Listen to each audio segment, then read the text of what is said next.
Hello, hello, and welcome to another live stream here on this Sunday, the 15th of September at 7:30 in the evening UK time.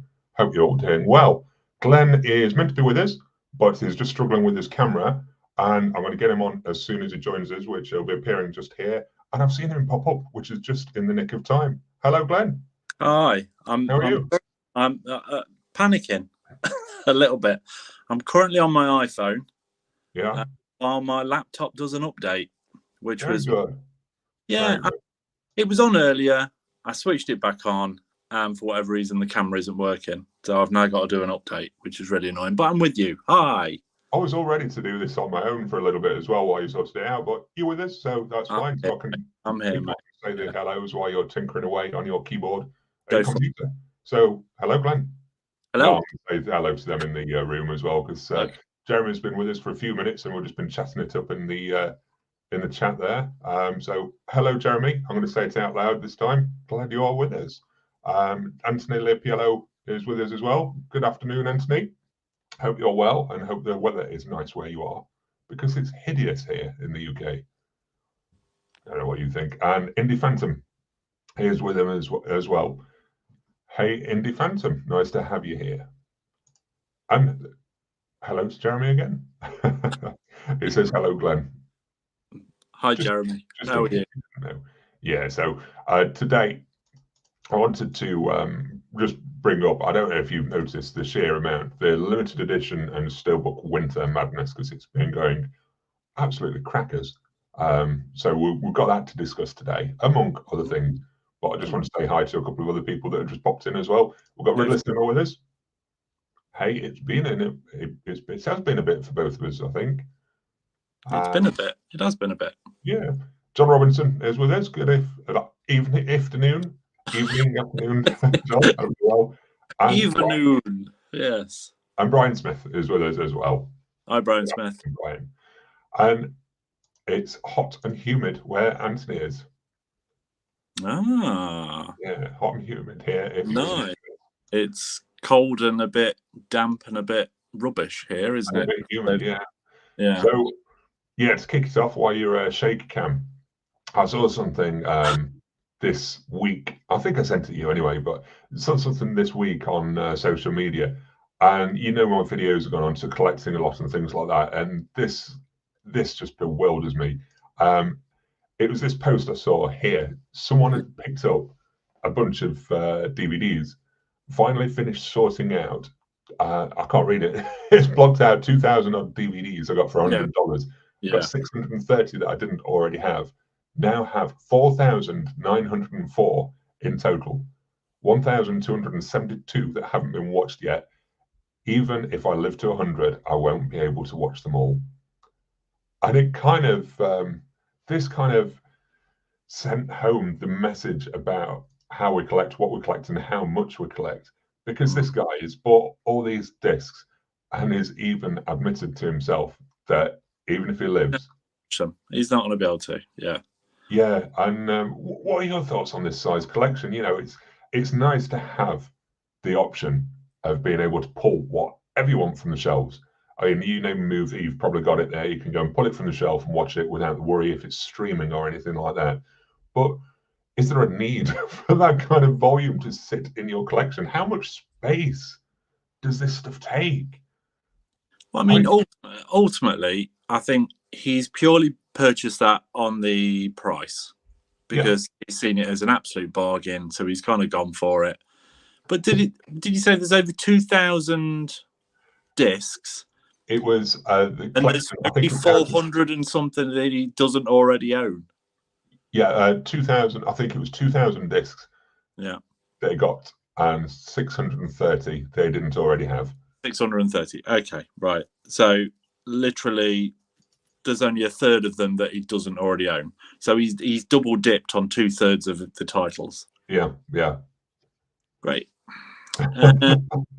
So you carry on talking because my laptop's done its update and I am just going to load it up and see if so now out of these hundreds that he's got remaining, he's somehow either got to get rid of them or find space for them. I mean, I'm struggling to keep space for the discs that I own, and I'm sorting through them as best as I can. But I can't imagine adding that many more to the pile and having time to sort through them, let alone sit and watch them. We've only got to look at those pictures. I mean, those shelves look just hideous to me. I know you've said about it's nice having something on a shelf that you can just grab. How are you going to find anything on there, really? Yeah, there's that. And I think the other thing that worries me, there's something that's sort of come into play in my mind recently, is how much time you spend sorting these things and not enjoying them. Yeah. So you're a movie fan, you've got this massive collection, but you spend more time sorting, culling, removing, changing these things, chasing the next big purchase, and you're not spending the time watching them and enjoying the content that you're collecting for. It's just something that's dawned on me recently, how much time we put into collecting over actually enjoying.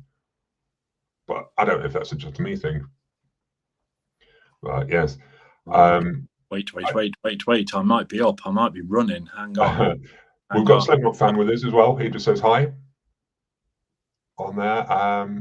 Sorry, just flicking through. We've got Indie Phantom. We'll buy this Severin Russ Meyer set when Severin release it. My last big purchase was the excellent Black Emmanuel set. I've got you on your camera now. Hey, there we go. Right, let me leave that one because that was echoey and horrible. There we go. Indie Phantom's only purchase this year was the Crocodile Dundee trilogy. Wow. Do you need? Just keep the first two, man. Get rid of that third one. Did I know there was a third one? I'm not sure. Oh, is it really recent? In LA. Not really recent. Probably. Oh, was it not? What, 15 years ago? Oh, okay. I don't think it's that recent. Not really recent then. No. I can't remember if I've even seen it, to be fair. It just looked not very good. Okay, then. Ridley Cinema's jumped in. I felt guilty somewhat by not knowing if I'd ever get around to watching the massive stacks of Blu-rays that I need to watch, probably 300 plus. Yeah, I mean, we've talked about this, about creating an actual pile of things. Right, there we go. Let's get comments up. Oh, I feel like I'm here now. Yay! Hi, everyone. There we go. Yeah. We need to start kind of, I said this to you the other day. You were saying, I might watch this, I might watch that. And I said, you've got loads of things that you still need to catch up on. Yeah. Why don't you watch one of them and you still watch something that was brand new? Yeah. And all of those things just got pushed back a little bit further. And I'm on a mission now to kind of blitz through everything that I've not watched that is sat on my shelf unwatched as part of a clear out kind of cull type thing as well, really. I don't feel like I can get rid of any until I've actually watched it. Absolutely. I mean, Ridley Cinema's put on there the stack of Blu that we need to watch, probably about 300 plus. And really, those kind of numbers, if you watch one a day, that's still going to take you a year to work through them, not including all the new stuff that's coming out. It's yeah, exactly. You're going to be sat there watching those, and all of these other new things are going to start stacking up. So you're never actually going to cycle through everything, are you? No. When it's 300 plus. Ridley Cinema did follow it up. I've come to realise, even if I live to be old and grey, I'll likely never stop buying more. I know I won't watch them all, but I'll watch what matters with the time I have. Yeah. And that. And slightly off topic. Well, not off topic, really. I caught a couple of random videos about Swedish death cleaning. Have you heard of this? I have heard of Swedish death cleaning. Yeah. And it kind of made me think a little bit about the collection. And it's basically the idea of what happens to your stuff when you die, basically. Who's left to deal with it? And what do you want to leave people to deal with? And I thought, if I've got a stack of Blu-rays, DVDs, 4K or whatever, folks aren't going to care. They're not going to know what to do with it. It'll just all get tipped.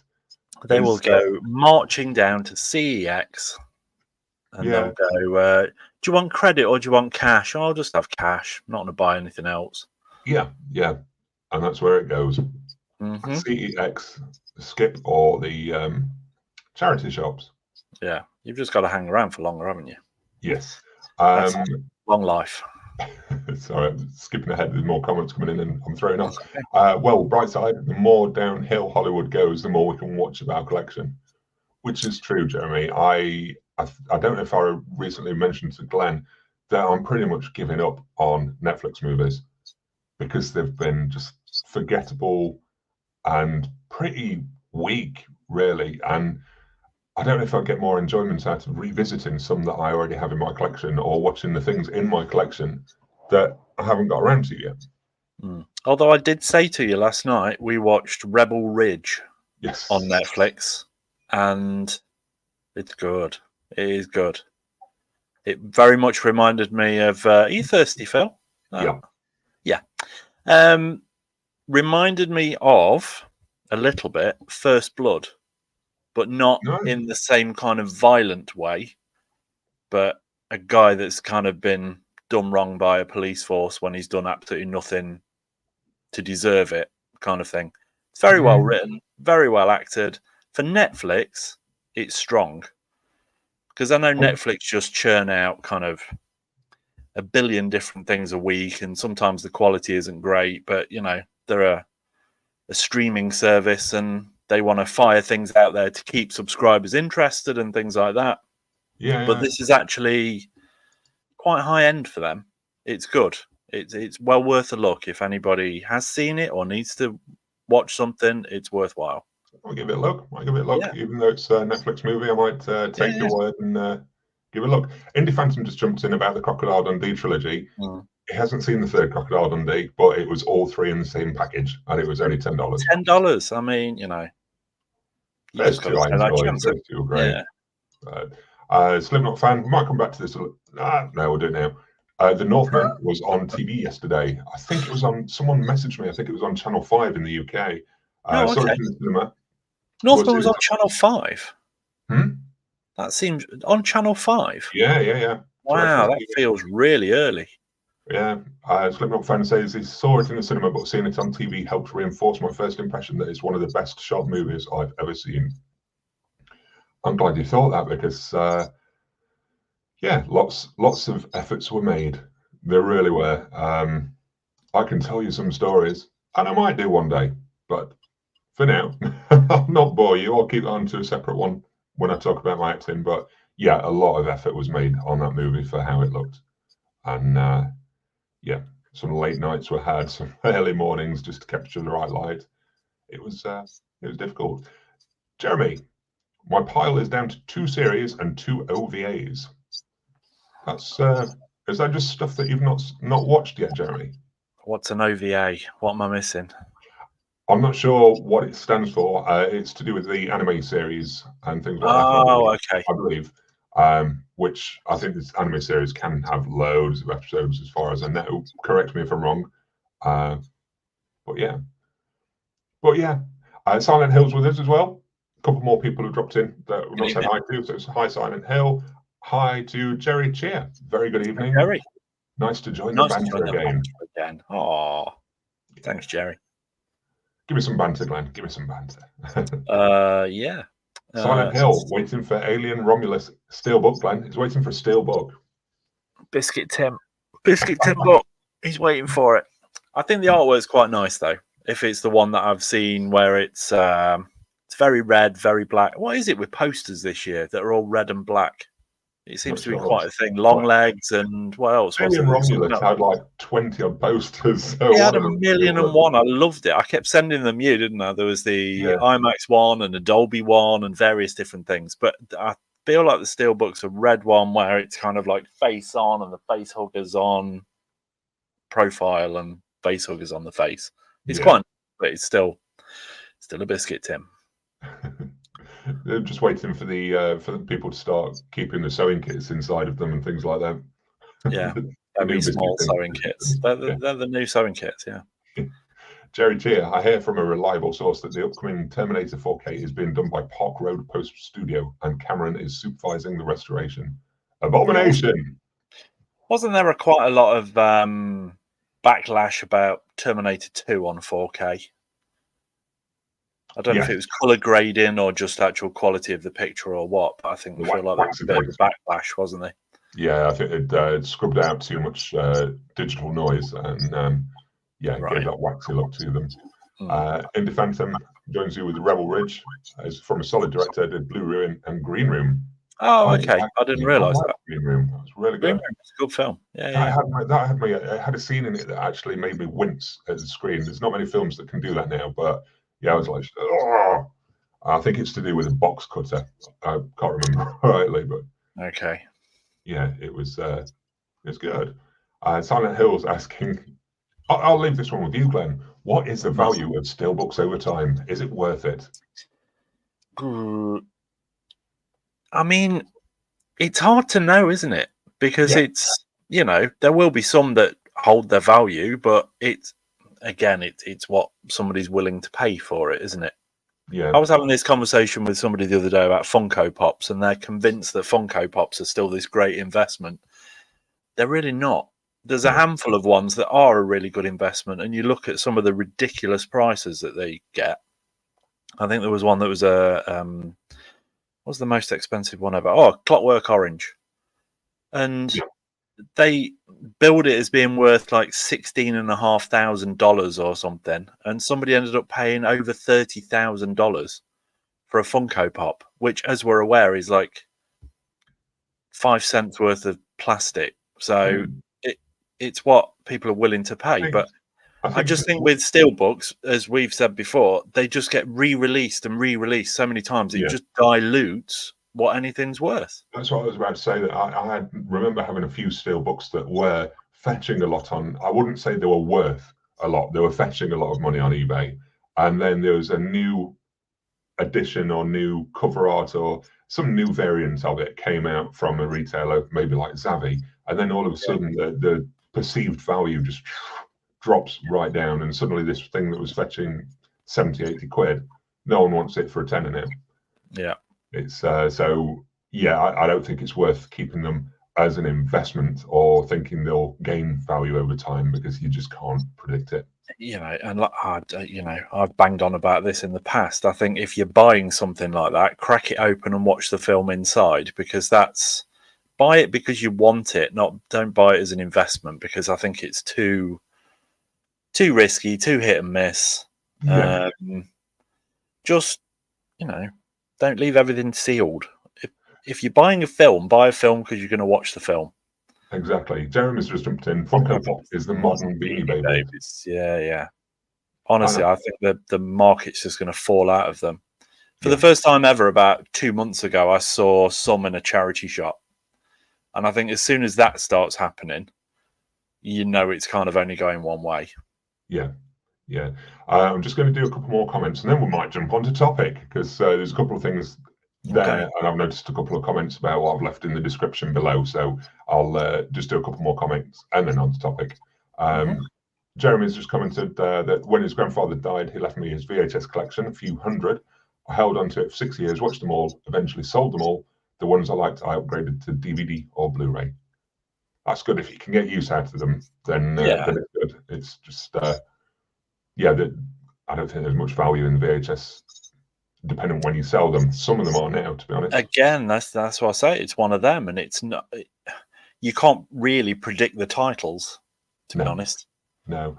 Ridley Cinema, did you do any fighting in the Northman? No, I didn't actually. I was there and meant to look threatening, but you pushed people around, didn't you? And I pushed a few people around. But I nearly that wasn't in the script, though, was it? It was just you being your normal self. Well, to be honest, there was aggressive.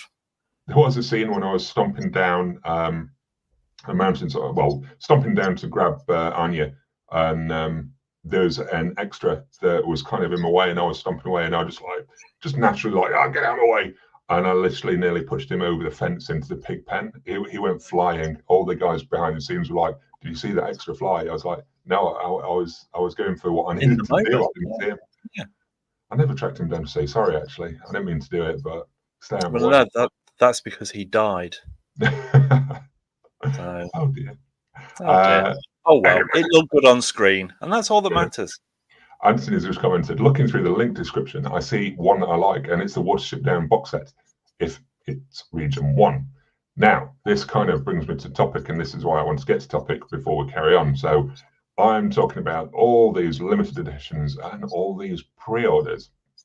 So it was more about where, as collectors, do we draw the line? Because have you seen the sheer volume of limited editions, steelbook editions, re-releases that are coming out between now and Christmas? There's absolutely tons and tons and tons, and not all what you expect. I mean, on this picture, we've got re-releases galore. We've got a new edition of American Pie, another edition of Nightmare on Elm Street. Blair Witch is coming in a nice edition. Hitch has got a nice edition. Trick or Treat, that's just 4K disc, not Blu-ray, but they're still releasing it like that. Are you drawn into any of these? Do you think it's too much? Well, I think it's too much. I mean, I said this to you the other day. It was just we started sending each other things that were being announced. And at one point, I remember saying something like 90% of these are re-releases. They're not new titles. We're getting a re-release. And I get it. We've done it in the past. You know, VHS has gone to DVD, well, Laserdisc, and then DVD, and then Blu-ray. So it always happens. You always get a re-release of a title and it gets an upgrade and things. But we're in that. At the minute, everything seems to be one of these fancy schmancy hard box sets with a biscuit tin edition in it and a poster and postcards, and all the companies seem to just release that first now. And you have to wait X amount of time for it to get a standard release. The only one on that picture, for example, I've gone for is A Nightmare on Elm Street because it's one of my favourites. I'd like it on 4K. But it's not a weird box set or anything like that with silly extras in or anything. It's the film on 4K. And I mean, the thing that's sort of bothering me recently with it as well is it used to be boutique labels that had sort of re-released a title, make a nice job of it, and you'd go from there. But now it's not just the boutique labels. All the studios are on it too. They can't miss out on the limited edition game. I mean, these are a couple of other examples that have just recently come up. There's the Last Night in Soho limited edition. There's the Black Phone limited edition. And I've not quite... I did the thumbnail wrong, the slide wrong for this, sorry, but we've got the Sixth Sense and Signs as well. And it's just more and more and more. And the studio's just on board it, absolutely rinsing us. Absolutely. And I'm just worried that more and more people are getting pulled into these things and having to collect them, wanting the next thing because they want the limited edition. And what they're doing to the bank balance, there's a lot of posts that I'm seeing, and it's like, oh, it's going to be a hard month. October's killing my wallet, or November's killing my wallet. And it's like, what are you doing? Most of these films you've already got on your shelf. A lot of these limited editions, it's literally just tarted up. It's like the Emperor's New Clothes. You got the same old disc, and it's just in the fancy schmancy box and everything. So why do you need to get all the limited editions? Why do you need the limited editions on films that were average? I like the fact you repeated my fancy schmancy. You're an influencer, mate. Oh, thanks. Yeah. Hashtag whatever. Like you say, Emperor's New Clothes. It's the same. Last Night in Soho, for example. We've had that in 4K. We're suddenly getting it 4K again. That did get a limited edition box set at the time that was HMV exclusive. Yeah, with different artwork and things. So it's just, again, unfortunately, and choose my words carefully here, they are preying on the collector, basically, because, as we've said before, things are only limited edition because the studio, whoever's releasing it, has gone, well, we'll just do 3,000 of them. Because we know it'll create a frenzy and we know everybody will go out and buy it because they don't want to miss out on doing it. When actually, that film's already out there. That film's already out there on 4K that you can probably pick up for about £10 or £12 now. I mean, there's more here as well. Posters and postcards galore. Yeah, I think, I don't know if these were out on 4K previously. I can't recall. I don't feel like they are, though. But again, the charging a premium and just sticking all this nonsense with it, and all these are out in the next couple of months, in the next 2 or 3 months or something like that, and each of them are £30 plus. So if you buy more, two that you highlighted, 6 Cents and Signs. let's see. Sorry, back there we go. Like I say, they're just 4K steelbooks. They're, did you say 35 or 36 pounds each? Yeah. So your standard steelbook 4K releases are normally about 30. Your standard 4K releases are 24, 25 pounds. They're just it's creeping up more and more. You say it's creeping up. I mean, these aren't in the UK. These are from America. Have you seen the prices of these box sets? The Labyrinth and Dark Crystal. No, I feel like they were well over 100. Was it about 150, 160 pounds or something, wasn't it? You know what? I've started this off and I've no idea of the price. So bad. I feel like it was something like $280 or something, wasn't it? Yeah. Australian. Was it? Oh, that might have been the Never-Ending Story box. This is the right. Okay. Oh, sorry. I've just glanced at it. I've not even looked properly. It is. I'll tell you how much it is. It's $261 US. Okay. What's that? About £160? Oh, more than that. It's is more it? like probably 190. 190, I think.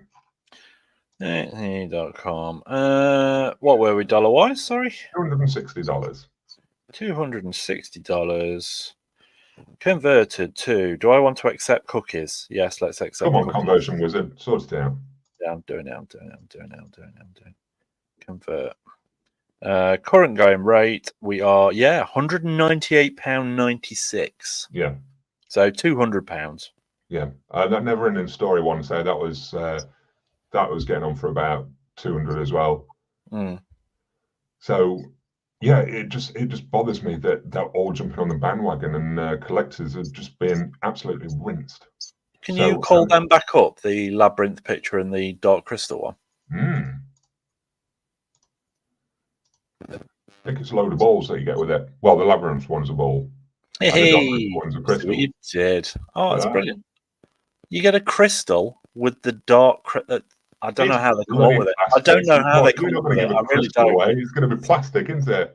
Brilliant. Bit of heavy plastic. There we go. Yeah. £200 sorted. Well, excellent. I don't even know if it's steel. I think it's a steel book, but yeah, it will be. It seems to be the one. Bonkers. Absolutely. Steel books in hard boxes now. Yeah. Should we go to comments because they've been? I was about to say that. I'm going to go to comments.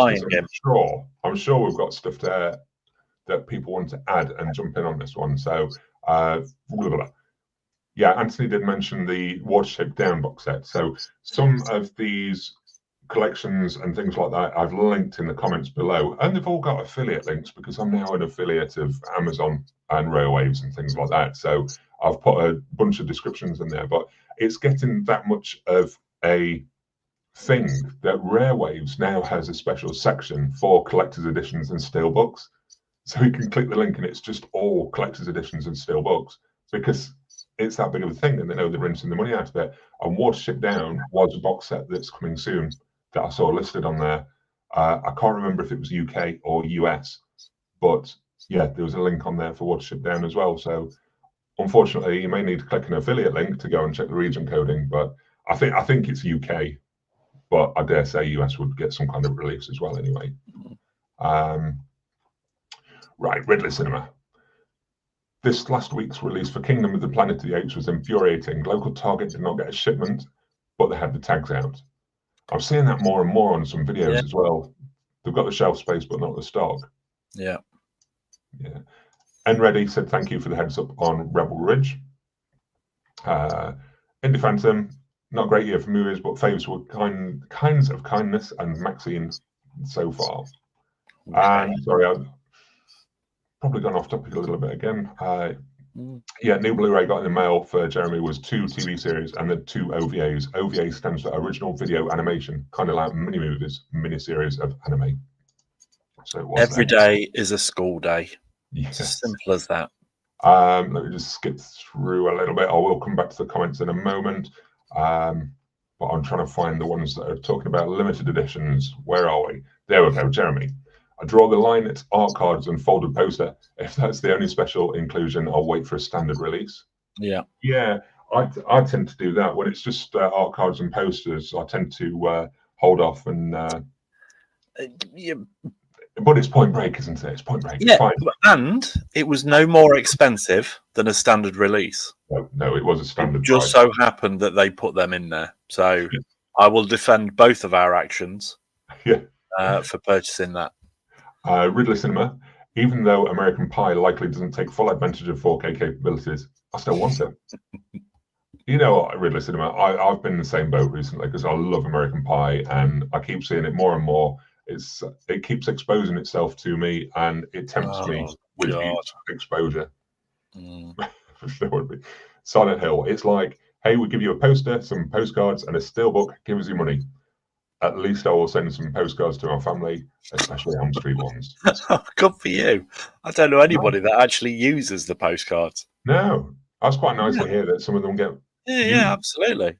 rather than kept in the box, because a lot of mine are just still sat in the box. So that means he's actually going to open it and probably watch the film and stuff. I don't know where it is, but I think I sold a Jason and the Argonauts package box set that had postcards in because I got the Harryhausen collection that had it in, and I actually took the postcards out of the edition that I sold and kept hold of them. I don't use them. I don't know why I did it, but I felt impulsed to keep the extra little bits. Strange. I'm unhinged, man. Ridley Cinema, Nightmare on Elm Street 4K makes sense. The music, the practical effects, the 4K transfer of a horror classic is deserved. Horror classic, indeed. Yeah, I love it. There we go. Ridley Cinema, corporate head. You nerds will buy it. Heck, you'll buy two. Yeah. And I see people doing that. People do it, yeah. One to keep sealed on the shelf and one to watch. It's not just the one to keep sealed and one to watch. Sometimes you've got the variants as well. So I've seen people buying 2 or 3 steelbooks. Example, I think there's 2 different steelbooks of The Crow and the standard edition.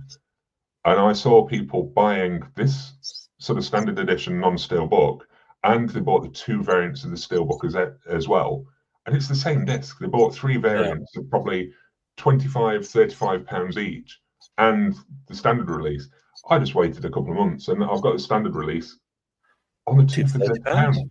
Nice. Bided my time, not bothered about the steelbook, and I've got it for 15 quid instead of spending a fortune duplicating the same thing just for the sake of a box. I find, and I know I will get crucified by the collectors on here, I find it strange. Is it Mantalab where they do a set of a film and you get 3 different steelbooks within that set, but it's the identical disc in all 3 steelbooks? Yeah. Or you can buy the steelbooks individually, I think. Yeah, I mean, if you're going to do that, fair enough. Just pick the one that you like and buy that one. But I don't see why people pay £200 and something for a set that has 3 copies, identical copies of the same film in the same set. Because, Glenn, because I know, I know, and I know I'm out of it because I know I'm no longer in that collector mindset, which I probably was at one point. But it's like I say, going into HMV and saying, you know, I'll have 3 copies of The Crow, please. Why do you need 3 copies? Well, I want 3 copies. I want 3 copies of the same film, please. Yeah. And of course they're going to sell it, yeah, but you just sound mental. Anyway. You're mental. Let's talk Criterion. World War Z and The Ring haven't had a 4K in the UK yet, but they have in the US. I don't even think The Ring remake had a Blu Ray release in the UK. No, I don't think it did. There's still quite a number of films that we haven't got Blu Ray in the UK that are available overseas as well. I just think I wish they'd just do, here's a standard edition of the film, here's a collector's edition of the film, and it comes out at the same time and you can make that choice. But instead, like I say, they just do this limited edition. Here's a box set. You either buy it or you don't. Yeah. You've got to wait X amount of months because they know people will just, something like The Ring, like I say, it's not had a Blu-ray release in the UK. People are going to dive for it straight away, I think. If they wait a couple of months, standard edition will come out. What are you going to do with all them postcards? Exactly. Really? Apart from send them to family, as somebody was doing. Yeah. Ridley Cinema. I don't really buy collector's editions unless it's a film I love to death. I'm a big Dune fan and found a Blu-ray set with art cards for $10. While I already own the film, but it's just neat. I don't think that's... And it's a bargain, quite frankly. Yeah. $10 with all that. If you're a big fan of it, then go for it. Not breaking the bank, you know. I think it's the ones that are coming out that you're not particularly a big fan of, like World War Z or The Ring. I think they're fine films, but I don't need a limited edition postcard set with hard box for it. It's not that great. I think they're the kind of things where I'd probably, top 3 films of all time or something like that. I think I'd probably be swayed. Yeah. But I just think people buy all of these sets for films that they don't even really care about. No. And like I say, I know I speak as kind of... I was accused of speaking down to people on here, and I'm not doing that, and I don't do that. I just now can't get my head around doing that, where once upon a time I would have done. Going out and buying all of these, but now I'm trying to hone it in. I'm just trying to buy stuff that I really like and want to own, rather than feeling the need to own everything. Yeah. Speaking of which, horror collector for life. What's up, Phil? What's up, horror collector for? Excuse me. Dear God. What do you think? I've got my drink. What do you think about the 50th anniversary edition of the Texas Chainsaw Massacre, which is supposed to cost $300? From that point on, it's no longer about the actual film. It isn't. I mean, you get it's a chainsaw kind of set and everything, isn't it? Quite a lot. I think it's it's scaled down, but it's still a very big chainsaw looking thing. And to be honest, when 50th anniversary, that means you'll get something else for the 60th anniversary, and it'll just... Well, you've got Wizard of Oz, which is having a release for its 85th anniversary. So you could get an anniversary every 5 years going forward. Yeah. It's non-stop. I mean, I think it looks a real nice set, to be honest. It looks it from the pictures. But, to be honest, I think I would rather have a nice edition of the movie and make it about the movie and then buy a proper collectible rather than something that's produced by the studio to sell their titles. I'd rather have an individual other piece rather than something that the studios try to sell me. It's a bit like with The Ring. It's almost like going, do you want to buy a copy of The Ring? Oh, no, I liked it, but I'm not really bothered. It's got a T-shirt and a poster with it. Oh, yeah. And there's only 1,000 of them being done. I'll have 2 of them. Yeah, please. Let's Talk Criterion has just said the Texas Chainsaw Massacre box set is $300 and has an actual chainsaw. I was going to say, a replica. A replica at least. Indie Phantom hasn't seen Labyrinth in all these years, although loves Jennifer Connelly. I was never a massive fan of Labyrinth, to be honest. I wasn't a massive fan of Labyrinth, but on the Jennifer Connelly front, you've got to mention The Rocketeer. Yes. That was peak Jennifer Connelly. Absolutely. And Timothy Dalton. But Ridley Cinema just watched the same way. Just watched the video that I did on the cruise. I would have shown Titanic on board theatre just for giggles. Yeah. I have been on a cruise that did show Titanic, and they had more than one showing as well. And it was fine. No one didn't bother anyone on board. Well, that used to be a thing about people on aeroplanes, and they, today's film will be Terror at 32,000 feet. 50th anniversary of Texas Chainsaw is a scam. Just take your own chainsaw and put it next to your movie copy. Ta-da! It's magic. From Silent Hill. Yeah. Horror Collector for Life just added. Used to enjoy buying collector editions, but nowadays with the prices, it's no longer fun for me. And I think that's a big thing. They are just flooding the market with all these things. They're boosting the price up. and it's no longer fun or enjoyable to get that limited edition because there's so many. And it's the same kind of reason that stopped me collecting steel books when I used to collect the steel books. Sorry, Glenn. And Zagat started flooding the market, and you can't keep up. And it's like, oh, that's it. I'm done with this. And yeah, it just stopped me because it was just becoming ridiculous. And it feels like the limited editions are going that way as well. Aside from you being quite over dramatic with the I've done with this, some people won't have that line drawn either. They will just go, oh, there's another one, I've got to get it. There's another one, I've got to get it. And before you know it, it just spirals. Yeah. And like I say, unfortunately, companies know this, but you know, they're businesses. They're going to cash in on what they can and make money, and they don't really care where the money comes from as long as it's coming in. Yeah, I mean, Brian Lovell's just added the comment, 88 Films are also raising prices on their 4K titles. Don't mind paying 25, but a limited edition coming in around 35 now, going back to the standard blue and 4K. And I think, I don't know if I was talking to you about it or someone else about it the other day, but the companies like Second Sight seem to be pushing the price higher. Yeah. And they're selling out, and then it's setting a precedent for the other companies to start raising their prices as well. So all of the prices across the board seem to be going up and up. They've all got the hard boxes now. They've all got the booklets. They've all got the postcards. And they're all trying to fall in line at this sort of £35 price tag, which is frankly ridiculous. The idea is, which will never happen, but is that we just stop buying them. Yeah. And you go, I don't care if it's limited. And they, you know, print all of these things off, and they waste their times printing postcards and all that. And there's just loads of them sat on a shelf in HMV doing nothing. Yeah. Because they are going to outprice themselves ultimately. Absolutely. They're just going to. I mean, I say all this, but there are a couple of boutique labels that have kept to a sort of standard and not overdone it. I think Radiance have been pretty good at keeping, yes, they've got limited editions, but they've not gone over the top, and they've not started charging ridiculous amounts for them yet.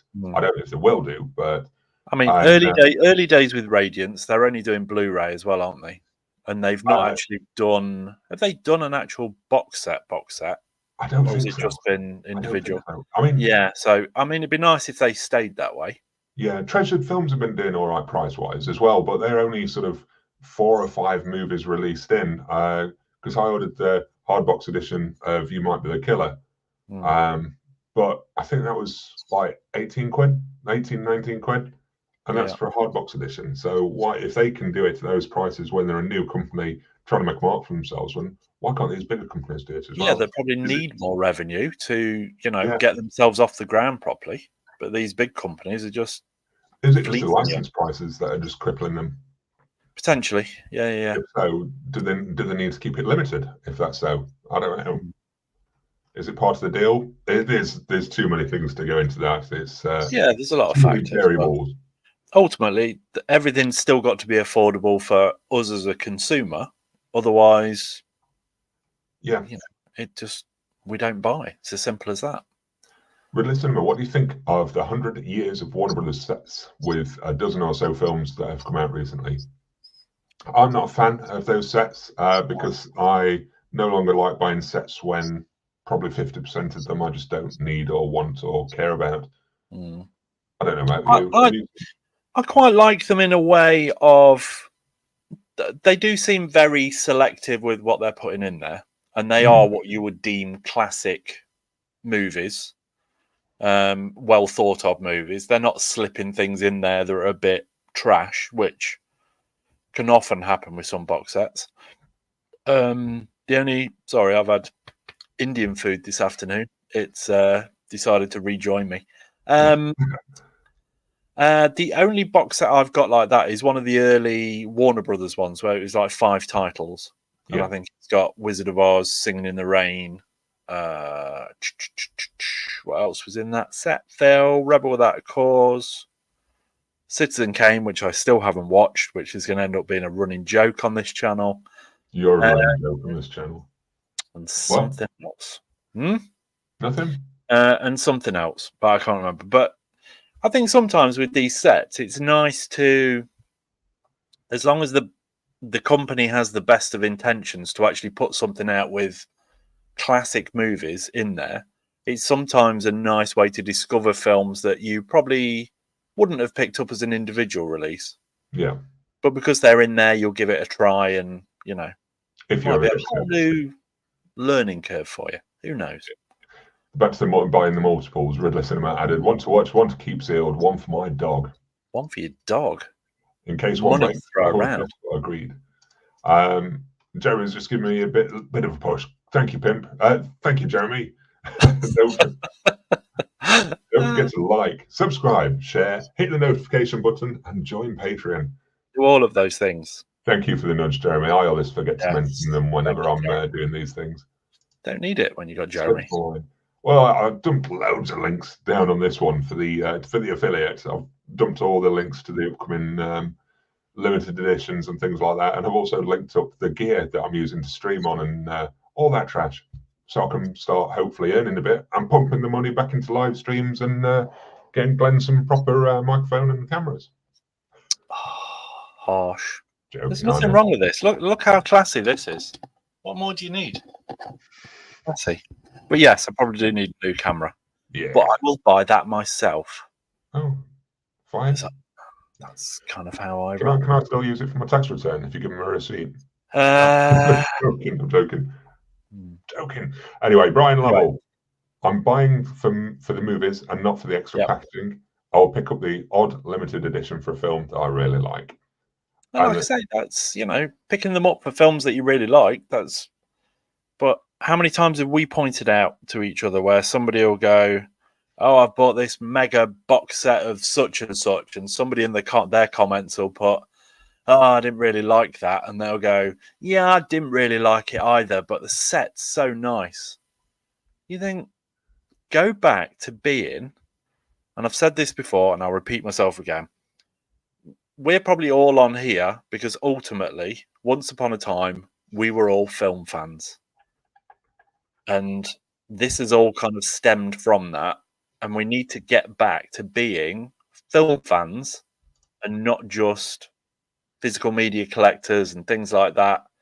And actually just buy the things that are great. Yeah.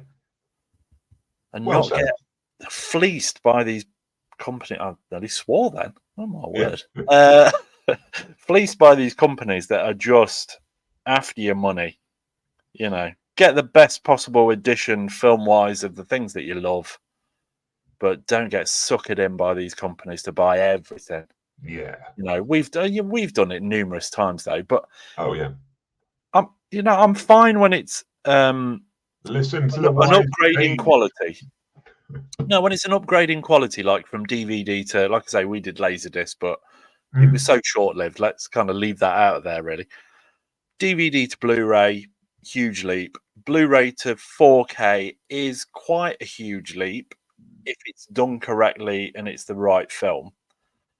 But you know, will there then be 8K? And we're having these conversations again where we're going back through. But upgrade the film to better quality, but don't need to get stuck with these postcards and boxes. And the more we buy them, the more they will churn them out.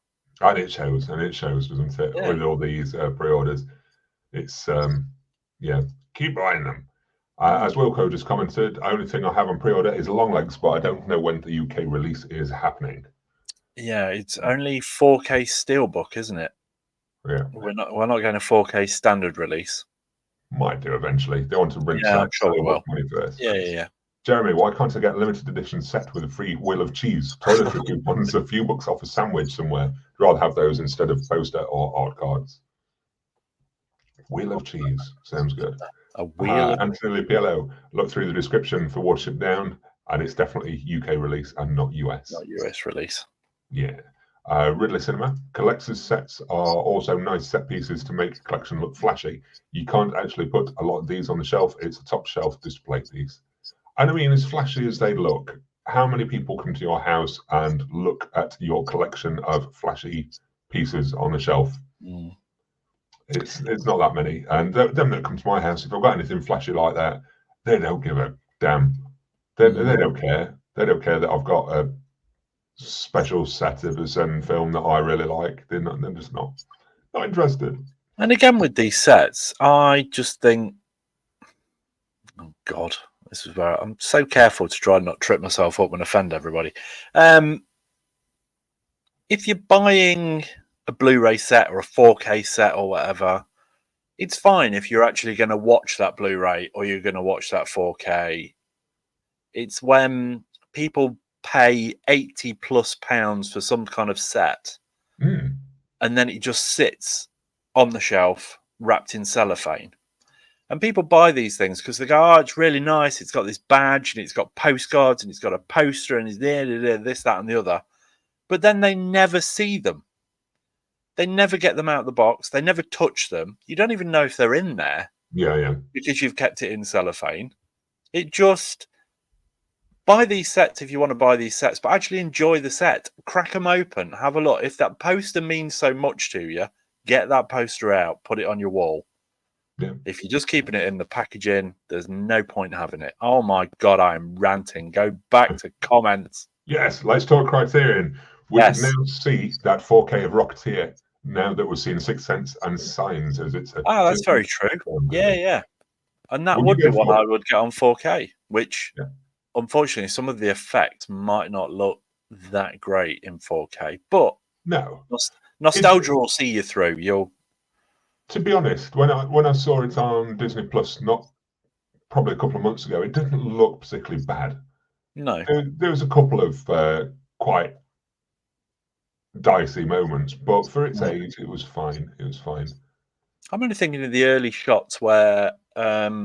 When he's first trying it out, I think not when he's first trying it out because that's when he's not wearing his suit. When he's first got his suit on and he's flying at the side of that passenger plane, and somebody like waves from the window or something, and he salutes, and by saluting he hits his off button, which he holds and falls. I remember that looking a little bit shaky, but it's a good film. It's thoroughly enjoyable. Oh, hello, hitting my microphone now. Ridley Cinema, does fear of missing out apply to sets like these? Yes, 100%. That's what the retailers are preying on. If they were not limited edition and you knew they were 10 a penny, you'd just go, oh, well, I won't buy it now. I'll leave it 6 months and it'll probably be in a sale. Yeah. But as soon as they say limited, that's it. You're in and you can't help yourself. That's it. Horror collector for life. At the end of the day, there will always be buyers who will buy every edition, no matter how high the price, because of the fear of missing out on something that is often very high. Yes. And I've seen it cause some problems in the past as well. That addiction and that fear of missing out has just caused issue with spending and things. I mean, going back a few years, I remember getting to a point that you're sort of hiding purchases from your partners or running up massive credit card bills and things like that. And it's quite clear that some of it can cause problems. It has done me in the past. And I'm sure there's people it's happening to now that just don't particularly talk about it or anything because it's causing issues. And the better heads in the end. You might have hidden things from your partner, Phil, but I've certainly never done that. No, I know you've never done that. Lynn, I've never done that. I've never done that.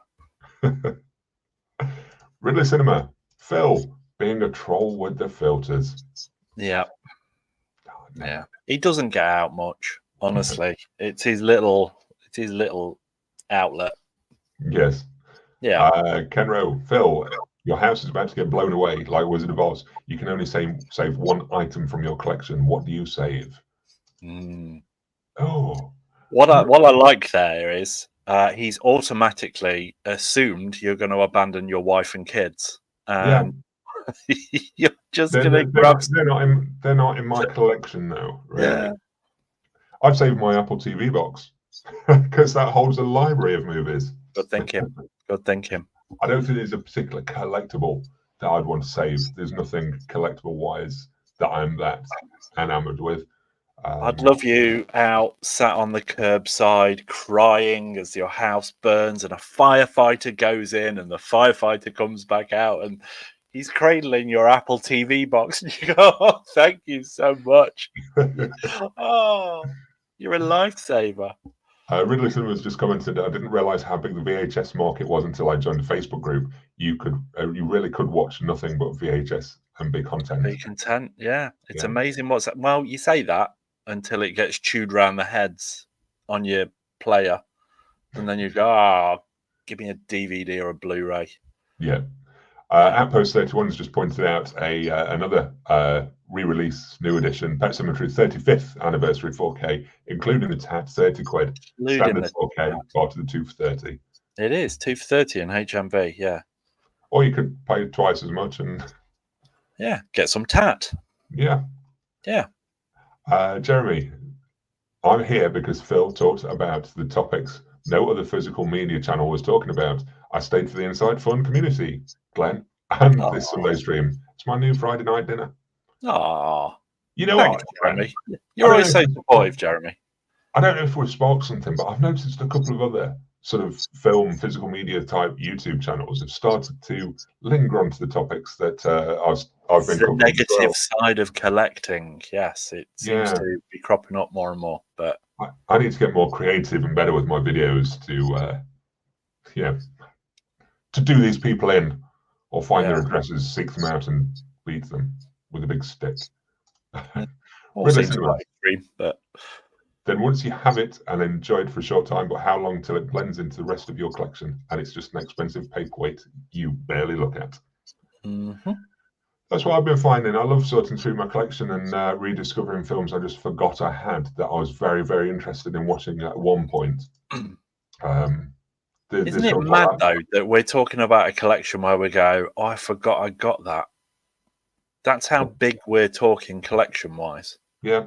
I've been through into the other room recently, and you sort of rediscover films like I've got Breathless, the Richard Gere movie, because it was mentioned on a Tarantino interview, and I really wanted to watch it. Yeah. Bought it, put it on the shelf. It's there for when I want to watch it. And then I go about my business doing other things, and you forget about it, and then suddenly you sort your collection out, and it's like, oh, holy shit! I forgot all about that movie, that I had it even, and it's been sitting here for over a year.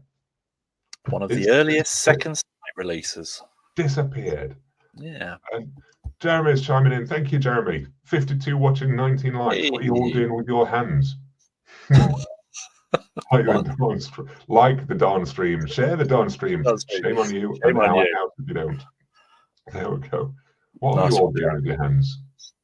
Just interesting. Mine are here. Ken Rowe, what do you guys think of the Superman Christopher Reeve documentary trailer? Cannot wait for it. Yeah, I'm really looking forward to that. Yeah. And it's going to be an emotional roller coaster. Yeah, for sure. But what a man to not give up. Yeah, I think it's going to be a tough watch, but he is a true hero with what he went through and what he achieved after the accident and everything. It's just an amazing story and an amazing guy. What amazed me was in the trailer where they actually show his horse riding accident.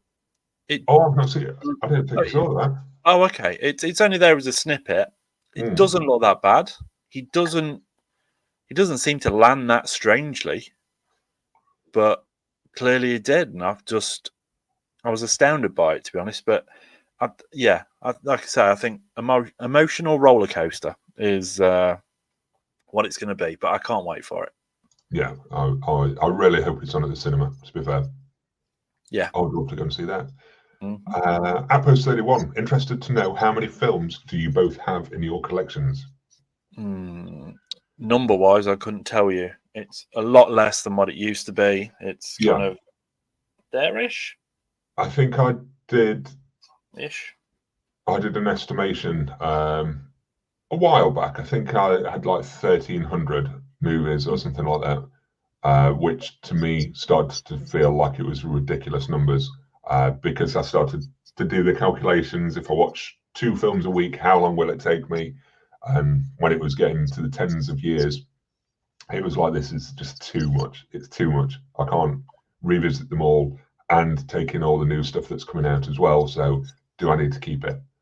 Who handles it when I die? Who has to put up with it? I know I mentioned my Apple TV box earlier, but I just want to point out one of the things that I do love about the digital. When we're talking about how physical media, how we're getting ripped off with the 4K and things like that, one of the films I already had in my iTunes library, it got a free upgrade. So I bought it HD a while ago for £3 or £4, and just recently it upgraded for free to 4K and with Dolby Vision. And I know it's not going to be up to physical 4K standards, but you can't get the faculty in physical 4K. So I'll take the digital stream. I've still got my DVD copy, DVD, Blu Ray copy on here. Yeah. So I love having that option of having an upgraded picture on my iTunes library purchase. I think it's great. We've done it with a few titles, haven't we? And they've gone into the sale, and you pick them up for like $2.99. What did I do it with? Oh, Hellraiser. I had Hellraiser on there. No need for Thor. There was no need for Thor whatsoever. No. Picked up Hellraiser $2.99, and then when that got a 4K upgrade physical, straight away the iTunes just got upgraded for free, for nothing. You paid your $2.99. That's it. You don't get charged again. So I get it. I get the yeah. I won't get rid of the physicals because it's one of my favorite directors. I love the movie. I think it's great. So I'd never be without the physical. But having that digital option just works for me. So I double dip that way sometimes as well. Well, as you know, collection-wise, that's probably a quarter of what I used to own. Yeah. And I just kind of really drew the line and went on a cull, was quite harsh with it. And I said to you the other day, we were talking about something, and I said, I'm not missing a single title that I got rid of. There's not one thing that I thought, oh, I'd like to watch that again. I'm sure I've got it, and find out I haven't. So it was stuff that I was just, whether it was really cheap and picked it up, or, you know, the completist kind of thing where we go, there's 5 films and we like 1 and 2, 3 and 4 were crap, 5 was okay. So we end up buying all 5 films just so it's complete on the shelf. And I've just been really harsh and gone, 3 and 4 were rubbish. I'm not going to watch them again, and it's gone. And I don't care. I've still got then decent films on my shelf. Yeah. Not just space savers, fillers, whatever. Yeah. And I get it. I feel better for having culled a lot out and got the collection to a better size. I've still got a lot to sort out.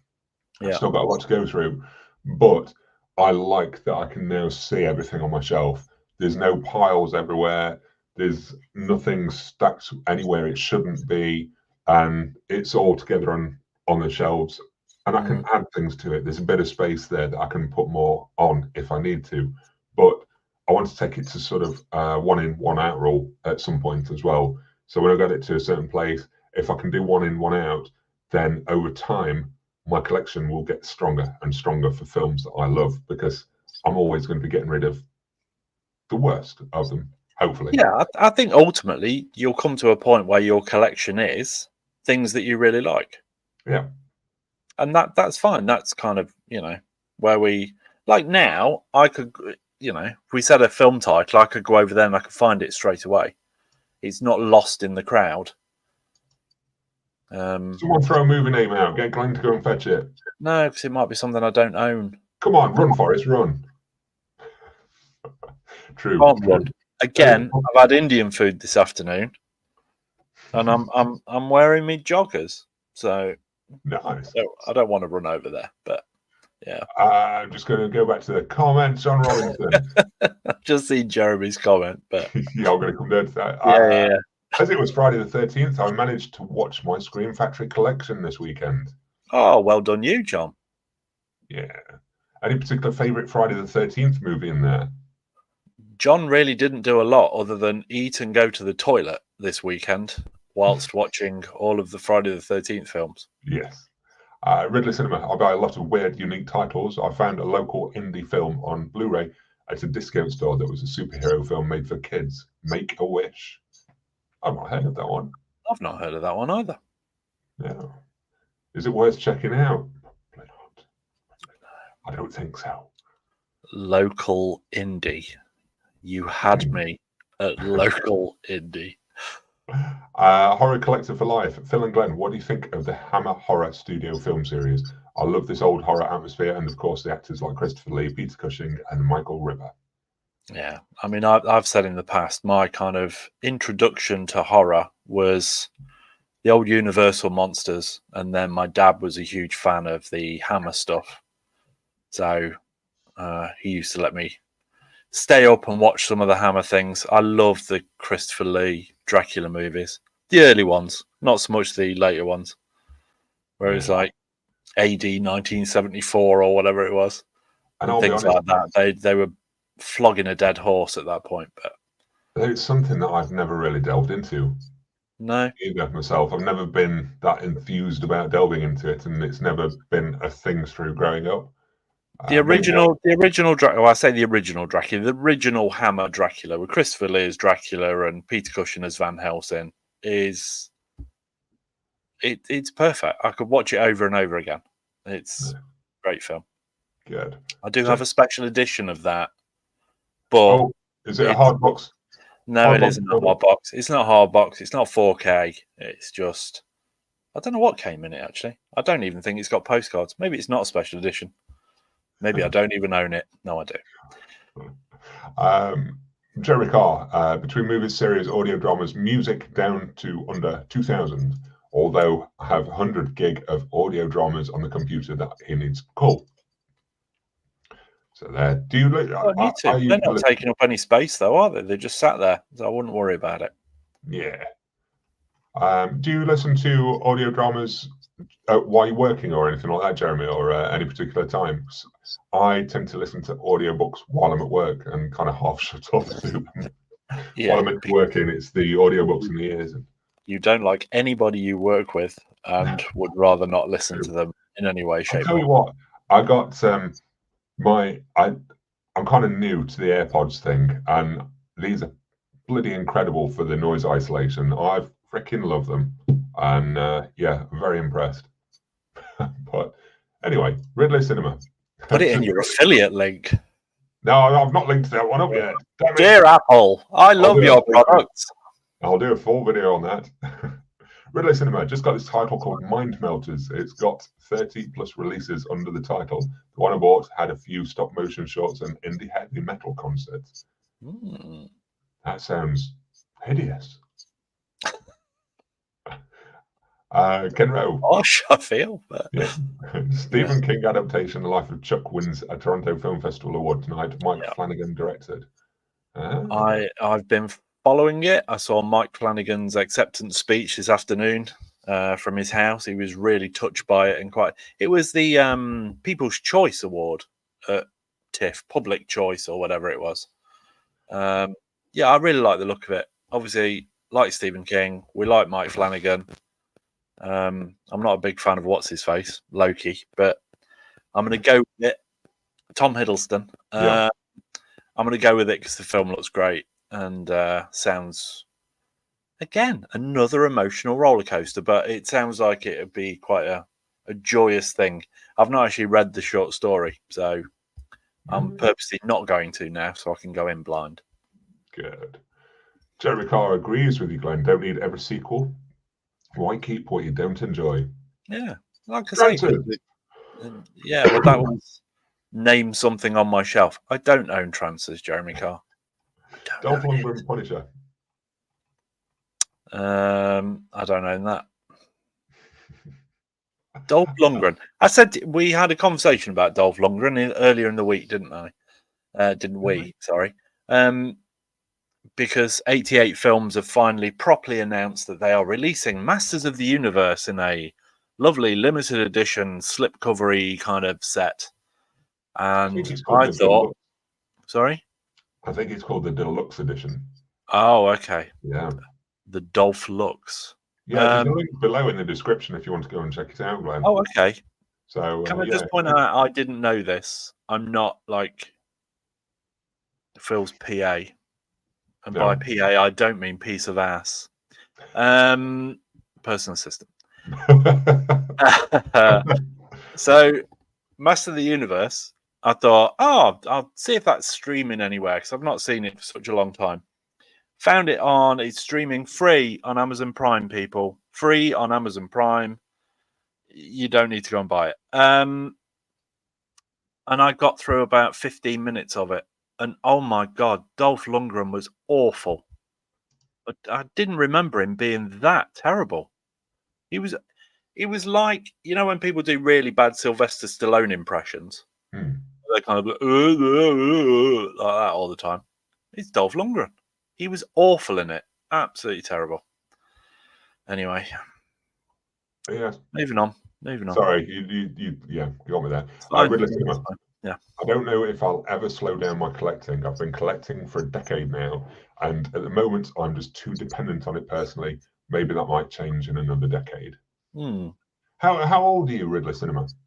Yeah. Just mind me asking. I don't know if it's an age thing that started me on the culling and things like that. Because I think you started just before me because you're older than me, and I didn't know if it was an age thing or. You know, I started culling a long time before you did, young man. And I'm not that much older than you, so shut your face. Ridley Cinema, no, ignore Jeremy. Oh, okay. Simply because Ridley's answered that door. He's 30. He's 30. There we go. Yeah. So it might come. You've still got some time yet, Ridley. I'd say another. I'd say 30 was kind of like peak collecting for me. Yeah. Yeah. That was when the disposable income starts to come into play a little bit more, and you're settling down, and yeah. So it'll come with time, but don't feel like you need to continue collecting.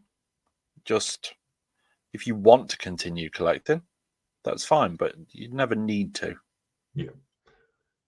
Anyway, Outpost 31 agrees with me, so let's get back to talking about me. And it's all about you. It's your channel. I agree with Phill regarding Apple TV. Great to have a free 4K upgrade when it's available, which is fine. I mean, I'm primarily a physical media collector, but I use digital a lot as well because of when I work away and things like that. So I find a place for digital alongside my physical collecting.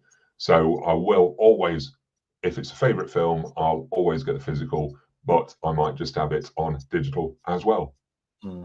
If I feel I want to. I had a moment, especially when I started my cull, that I thought, do I even need much physical media at all? Because you've got digital and it's there, and you've just got this little box and you just access all of your films and things like that.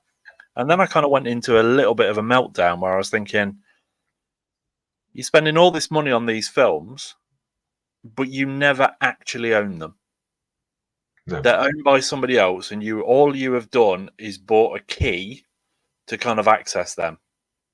And at some point, there could be some major kind of crash type thing, and before you know it, all of those films have disappeared. And I started to kind of go into panic mode then, as opposed to physical media. You go, you hand your money over, they give you something tangible that is you're holding in your hand, and it sits on your shelf and it's there. Yeah. But yes. Ridley Cinema, I've had my family criticise my Blu Ray addiction. Could always take up hard drugs. The bills are paid and the food is in the fridge. It's a healthy addiction. It depends how it goes. Is any addiction healthy? Yeah.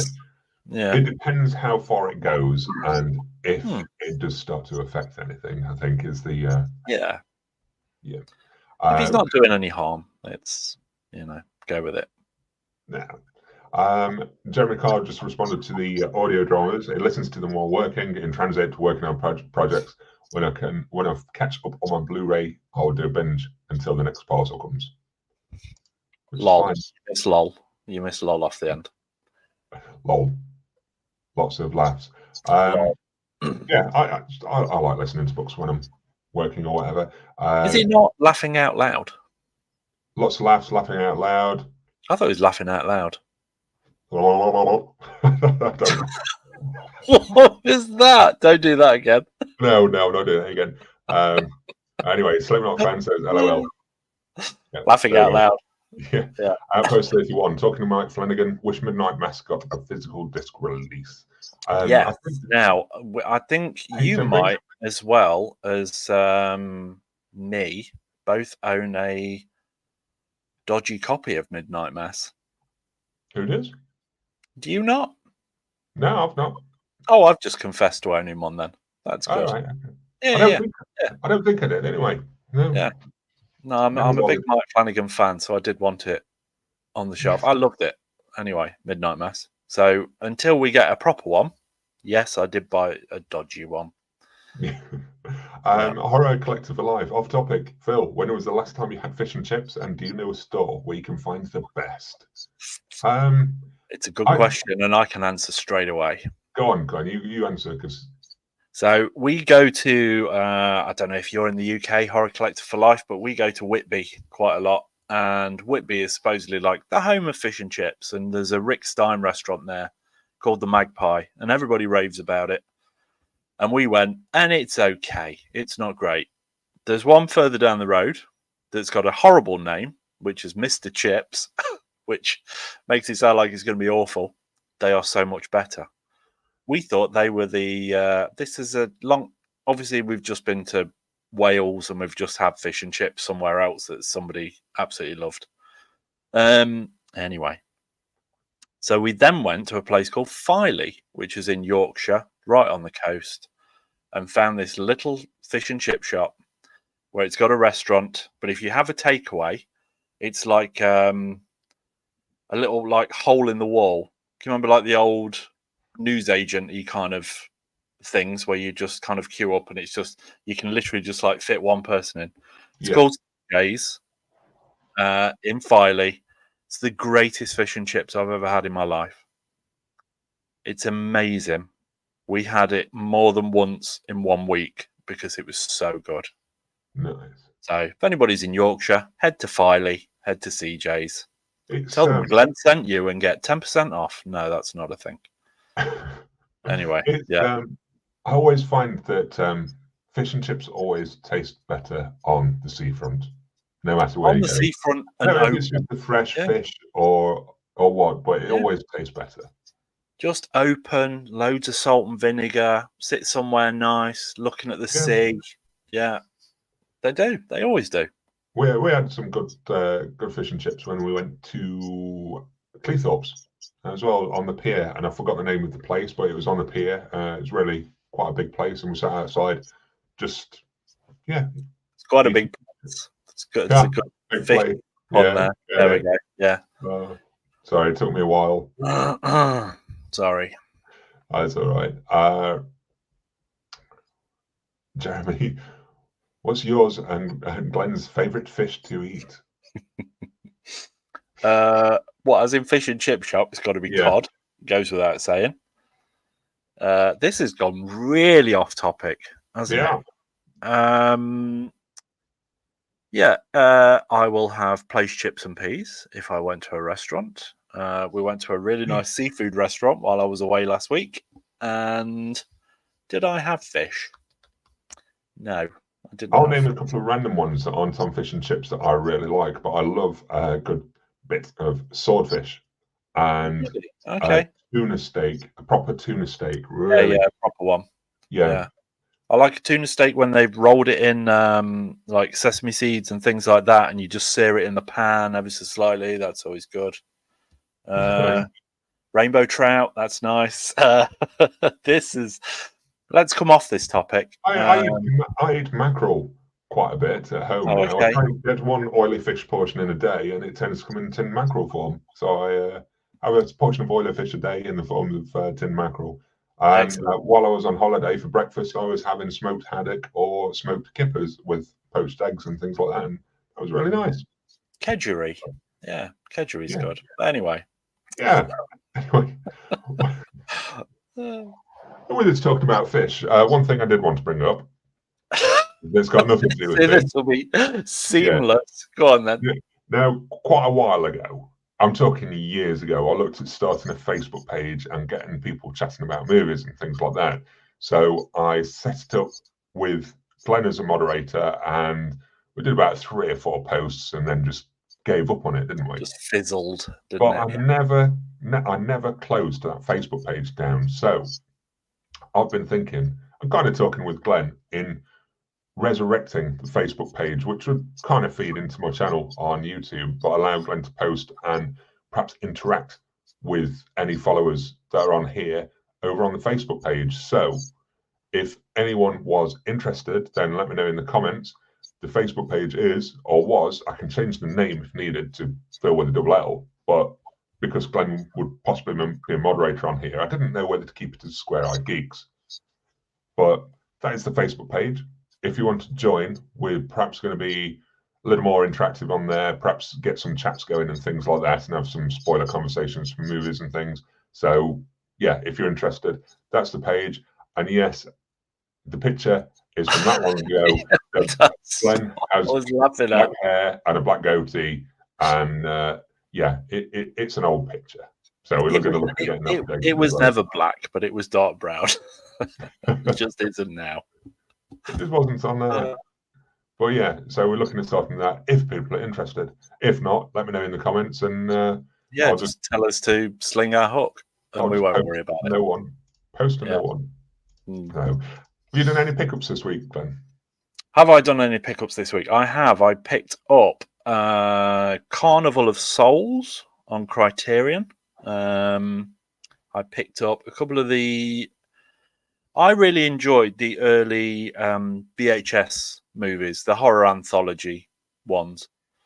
And randomly, I saw Mike Flanagan on about the new one because his wife, Kate Siegel, has directed one of the new installments and things like that. So I've picked up a couple of the VHS ones that are, was it 1985 and 99 or something like that. Those. What else have I picked up, Phill? I have picked up other things this week. What did I pick up? What did I pick up? Have you picked anything up this week? Oh, yeah, I've already waved them about, huh? Have you? What? Yeah, because I got the. I went to pick up the Point Break 4K. You did. Yes. And then I went into, well, obviously HMV. HMV. And I finally got the Crow with a slipcover. Mm-hmm. I had to pick it up because it was one of the few on the shelf with the slipcover. So, you know, I really needed that. The cardboard sleeve makes the difference. Yeah. And I double dipped on Pulp Fiction as well. Oh, did you not get a slipcover on your Pulp Fiction? No. I did on mine. It doesn't matter. Oh, it does though. It looks really nice on the show. I know, look at that. Look. But after all the barking on I do about the slipcovers, the special editions, and yeah, no slipcover. What the hell? What the hell? Yes. Anyway, back to the comments, just for the final few minutes or last few minutes. J. Ricard, 20 likes, 40 watching. Ninjas like the stream, please. Wow, it was 50 something watching. We're just boring people now. You are. Cinema. I buy Christmas gifts 3 to 4 months in advance because of my budget, so my daughter can get a decent amount. Already got some Reese's stuffed animals. For her favourite candy is Reese's. Well, let's hope she isn't watching this because you ruined Christmas. I'm already buying Christmas presents for my kids as well. Yeah. Well, it's worth doing it. 100%. 100%. Lynn. Yes. Glenn should discuss that weird horror film we watched the other night that I didn't see through to the end. And do your viewers ever bail on films and think are rubbish, or do they soldier on? So that was Monster Man, which was a low-budget horror thing. The two main leads were trying their hardest in it, bless them. There was an element of kind of Jewel to it, where they were driving along to somebody's wedding, and this monster truck just kept harassing them on the road kind of thing. But it spiraled. But yeah, Lynn went to bed, and I soldiered on and watched the rest of it. But it is in my pile to go to CEX on Tuesday when I go into town. Yeah. It's fair. I won't know if anyone else soldiers on or if you give up. I've got a tendency to soldier on and get through films once I've started them. Yeah. I'll give them the due. I'll try and get through. I try to. Have you ever played a character named Lars? You look like you make a good Lars. I haven't. Played one called Chester and one called Thomas and Charlie and they're all quite standard names, really. And Yeah, never a Lars. who I'm trying to think of my character name in Northman now. Holgrimmer. Yeah, it was Holgrimmer the something though, wasn't it? Half troll. Half troll. That was Yeah. it. Yeah.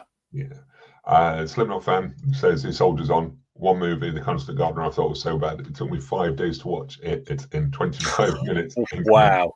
You did soldier on though. Yeah. Yeah. AJ, more than happy to switch a film off. Yeah. See, I can't. I think I've started, so I'll finish. There's not many that I won't see through. No, I think that, you know, time's precious. If something's that awful and you know it's going to be awful, sometimes films are that bad they make you angry while you're watching them. That's just getting ejected. I'd rather put something else on. Really cinema. I always ask for eBay gift cards for Christmas. It's easier to just pick out what I want because I'm particular about the condition of my movies, and I've had gifts that have broken cases. Yeah, our go-to thing is normally kind of Amazon vouchers, really. Yeah, safe bet. You can pick up pretty much anything. I tend to fill a wish list now and just pass that on to people because they'll just pick something from the wish list generally, or get a vibe and get something around that. Yeah, it's only a couple of people that I get passed on to, but they actually ask for a list of stuff, so it was just easier to do an Amazon wish list. I don't ask you for a list because I don't want to know. Well, there's sometimes call me and say, "Oh, you're taking the mickey now. You can't list Apple Watch and PlayStation 5 and things like that on a Christmas gift. I'm talking a 20 quid budget." Have you opened what I sent you this week? No, it's sat here at the minute. Yeah. It's there.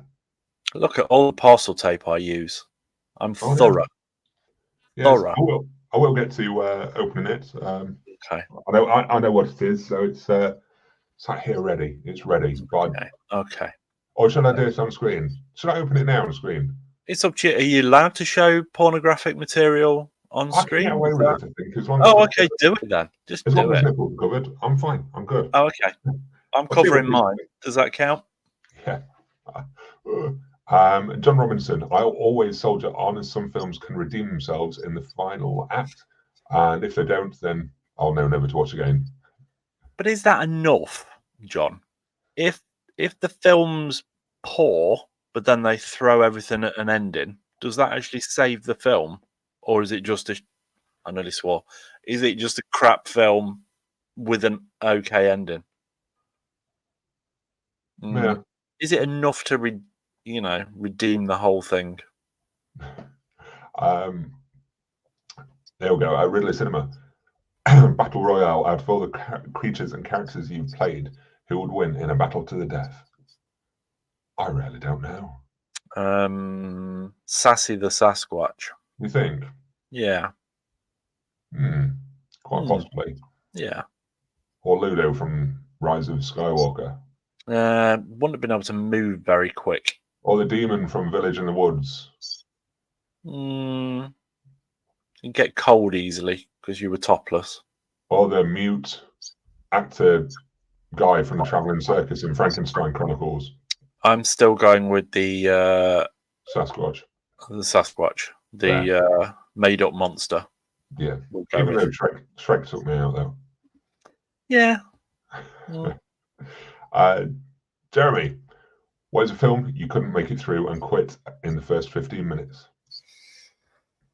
Dum dum dum. I don't think there's any I've not made it through. It's probably something that kids were watching that I was like, tapping out. Well, I mean, like I say, I switched Masters of the Universe back off the other day. That was about 15 minutes, but I've seen that before. Yeah. A film that I found really, really hard going was Martyrs, the French film. Oh, yes. Martyrs. It's a very well-made film, but it's just so unsettling all the way through. And it's kind of... And then you get to the end and you find out why they've been doing the whole thing. Yeah. And then I was just angry that they'd made me sit through it all, to be honest. But But no, I can't think of anything where I've been that angry I've switched it off after 15 minutes. Come on then, big reveal. This is what Glenn sent me across very kindly. Thank you, Glenn. I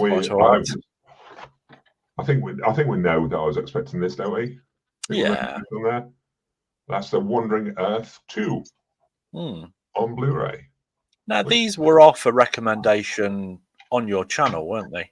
Yeah, the first, both of them were. I've only watched the first one though, and this came up in CEX, which was local to Glenn. But look how basic that back cover is. Really is. A simplicity. Where are the postcards? Where's the folded postcard? I could have slipped a postcard in there for a nice image or something. What's going on? It's only an amaray as well. Where's the biscuit tin aspect to it? It's ridiculous. Yeah. Anyway, for those that can't read the small writing, the Wandering Earth Part 2. The Wandering Earth Part 1 isn't available on physical media. It's only a Netflix thing. It's not a Netflix movie. It's one they bought and they kept it on there, and they've not released it on physical. But Part 2 is physical, and thank you to Glenn. I now have it to sit with celebrating the crowd. No worries. Just going to do a couple more comments, and then I might leave you to it for the evening. Thanks. Unless you've got anything else you want to bring up. No. My Indian food. I mean, that's made an appearance a couple of times. Anyway, Jeremy, could be worse. When my mum wraps a parcel, it looks like a bomb. Clear tape, duct tape, electrical tape, put in 2 different cardboard boxes together, taped in places that don't need tape.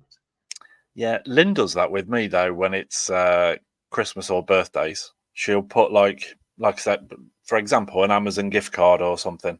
She'll put it inside a big box and it's wrapped inside something else. And she's even been known to weigh boxes down with something else, just to kind of con you into thinking it's something else. Whereas I just buy something and wrap it. I have very little imagination when it comes to that. There. H, a movie that couldn't make it through. That dinner movie with Steve Carell enraged me. I made my friend shut it off. Oh, Dinner for Schmucks. Yeah. I've not actually watched that one. I feel like we have, but I can't remember it in the slightest. Yeah.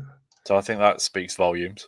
Yeah. Riddler Cinema. I bought The Boy and The Heron because Hayao Miyazaki came out of retirement for it. It was fairly disappointed. Beautiful films, but the story had little substance. I had high hopes. Is that the one that I feel like Florence Pugh does a voice and other people? I think that is The Boy and the Heron. You only remembered one person. Yeah. The Pugh. If I'm honest with you, I've never been a fan of like Howl's Moving Castle and all that kind of stuff. It doesn't do a lot for me. No. I've only watched a handful of his. There's not many. I think My Neighbor Totoro, and I'm trying to think. I can't even remember the names. I've only got a couple of anime movies that are on my shelves now. I used to watch quite a bit of manga and anime when I was younger, but that kind of got beat out of me when I was bullied at school because it was different. And no, that's too far. That wasn't the reason. No, they'd spoke to you, and that was enough. It was as I was finishing school, I was watching a lot of anime, and then it's as I started going to work that no one else was interested, and they thought I was a crazy person, and it kind of petered out. It kind of destroyed my watching of that because I had no one else I could relate to with it. I used to buy the magazines about anime each bi-weekly or whatever, and I think it was called Neo magazine. But yeah, I used to be quite into it, but I just couldn't find anyone else to relate that with, and it just kind of filtered out, which is a shame. But now you have a community with other people that watch them. Yeah, and it makes me want to dip back into some of them, to be honest, and catch up on the fewer big titles that I've seen knocking around, like Attack on Titan, or finally fully watched Death Note, because that was a book series that I read. The book series I read Death Note, but I've not seen the anime. No, my only kind of viewing of that was the film on Netflix that what's his face did. Guy with the beard, Adam Wingard. Yes. Adam Wingard? Was Adam Wingard? Adam Wingard, yeah. Okay, so got to go with one more question, and then we're out. I'm going to cut you off. Yeah, it's not Jeremy's comment about blind people, is it? No, I'll go with Riddler Cinema as a question. Okay, then. What is a film you find beautiful but lacking in substance? Ooh, good question. Good question. Beautiful but lacking in substance. I'll tell you one thing, because I know you've seen it knocking about recently, and I don't know if it was a 4K or not, but the Cell, the film by Tarsem. Yeah, which is one I've still not seen. Yeah, he did that, and he also did a film called The Fall, and that has some real beautiful imagery in it, but I can't remember anything about the movie. I can't remember if it was substantial or not. It's yeah, I'm trying to think of some other beautiful movies that lacked substance. It lost me. Yeah, properly put on the spot. Yeah, I can't remember. I'm gonna. Yeah, I was going to say this is just pure silence. We can't do this. That's it. Yeah, I'm going to add another question, because we've got a new name here that I don't recognise. So you get a question added. Graham McDougall, hey, Movie Wolf. Good to have you with us. But will either of you be picking up the Pamela Anderson classic barbed wire on 4K? No. Thank you for joining us, Movie Wolf. Yeah. It's a terrible. I can't say it's a terrible movie. I've not watched it, but I've always known that it's got the reputation for being a terrible movie. Everyone I've spoke to thinks it's a terrible movie, and to have it in 4K, I don't need polished turd on my shelf. Perhaps I need to watch it. Tell me if I'm wrong. Perhaps you can't polish a turd, but you can roll it in glitter. And that's probably what 4K barbed wire is, basically. Yes. Anyway. Oh, sorry, Glenn. That was just about your very dark when you're up close, but when you move away, it's very bright. Oh, is my lighting weird again? Surely it can't be as bad as the last time. That was just ridiculous. And anyway, I'm going to leave it there. With Slipknot fan, what's the funniest scene you like from Something About Mary? It's where he gets the Franken beans in his zipper. Yeah, 100%. Yeah. But thank you all for watching. I hope you enjoyed the stream, and hope to see you next time, etc., etc. But for now, I'd just like to say